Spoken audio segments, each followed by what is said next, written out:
Melayu mudah lupa, jangan sampai pemimpin turut dijangkiti. Assalamualaikum dan salam sejahtera. Sebelum ini, Jom Channel paparkan kisah sindrom penyakit yang sama berbahaya dengan virus perpecahan seperti titah bakal yang di-Pertuan Agong ke-17 Sultan Johor Sultan Ibrahim Sultan Iskandar sempena hari ulang tahun keputeraan baginda baru-baru ini.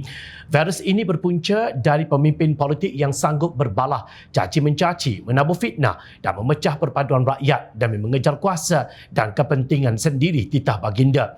Tahun Kerajaan Perpaduan Madani berkuasa, Jom Channel ingin mengucapkan kesyukuran kepada Allah Subhanahu Wa Taala di atas keberkatan yang dilimpahkan kepada keluarga kecil ini. Terima kasih kepada bekas ahli Parlimen Shah Alam, Khalid Abdul Samad yang mengusulkan idea gila-gila seumpama Tun Hamzah dan anaknya Tun Umar yang berani menentang tentera Siam di zaman Kesultanan Melayu Melaka. Jom Channel juga menghargai keberhadiran pemimpin-pemimpin Pakatan Harapan dan UMNO yang pernah muncul di ruang kecil kami. Antaranya termasuk Naib Presiden Amanah, Senator Datuk Seri Dr. Mujahid Yusof yang di-Pertua Yayasan Dakwah Islamiah Malaysia Yadim, Datuk Hasanuddin Muhammad Yunus, Setiausaha Agong DAP yang juga Menteri Pengangkutan Malaysia Anthony Lok Siu Fok, Ketua Penerangan Keadilan iaitu Menteri Komunikasi Ahmad Fahmi Fazil, Pengarah Komunikasi UMNO Datuk Lokman Nur Adam dan lain-lain yang tidak dapat Jom Channel senaraikan di ruang yang kecil ini. Oleh kerana perjuangan Jom Channel tidak terbatas kepada parti politik tertentu, portal ini menerima sokongan daripada personaliti yang berbeza fikrah politik mereka. Ini termasuk Peguam Kanan Muhammad Hanif Katri Abdullah yang banyak membantu dalam memberi penerangan berhubung undang-undang secara pro bono.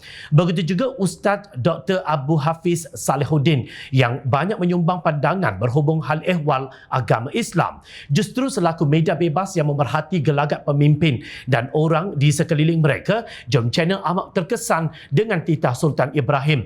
Lebih-lebih lagi apabila tempiasnya turut menular ke dalam institusi yang dikuasai oleh pemimpin Kerajaan Perpaduan Madani. Jom Channel sentiasa istiqamah mempertahankan kerajaan ini sama ada sedang rebah atau sedang berdiri dengan gagah. Portal ini berdiri dengan kekuatan material yang amat terhad tanpa bantuan mana-mana parti politik.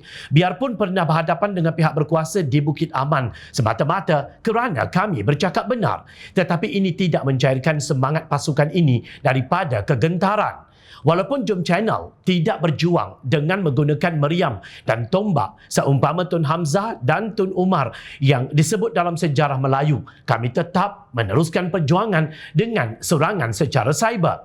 Malangnya hari ini masih wujud puak-puak yang sifat mereka umpama Si Kitol dan Raja Mandalia. Menurut sejarah Melayu, mereka adalah penderhaka atau aktor utama dalam daulah terpendam yang dilihat antara punca kejatuhan kerajaan Melayu Melaka. Jika karakter jelek sebegini tidak wujud, takkan Perdana Menteri ke-10 Datuk Seri Anwar Ibrahim berkali-kali mengingatkan pemimpin tentang pengkhianatan mereka.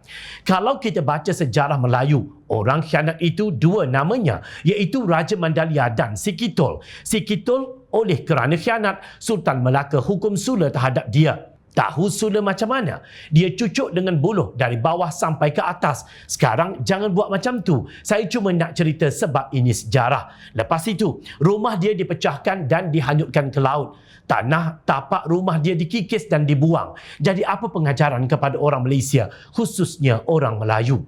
Perjuangan ini mesti ada prinsip. Jangan jual diri. Jual diri kerana harta, kuasa dan rebut kedudukan. Kata Anwar, sempena Majlis Rumah Terbuka Malaysia Madani peringkat negeri Selangor di kawasan komersial Fasa 3, Taman Seri Gombak, Mei lalu. Maknanya apa? Virus perpecahan itu oksigennya datang daripada sindrom Melayu mudah lupa.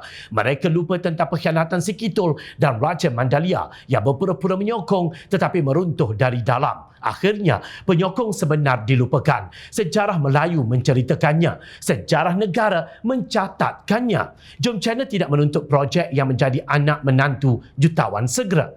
Orang Islam tidak menabur pasir pada nasi yang disuap oleh jiran-jiran untuk anak-anak mereka bagi menyambung kehidupan. Kepada pemimpin, Jom Channel ingin mengingatkan, tebuk atap tidak akan berlaku tanpa pengkhianatan pihak yang disangkerakan.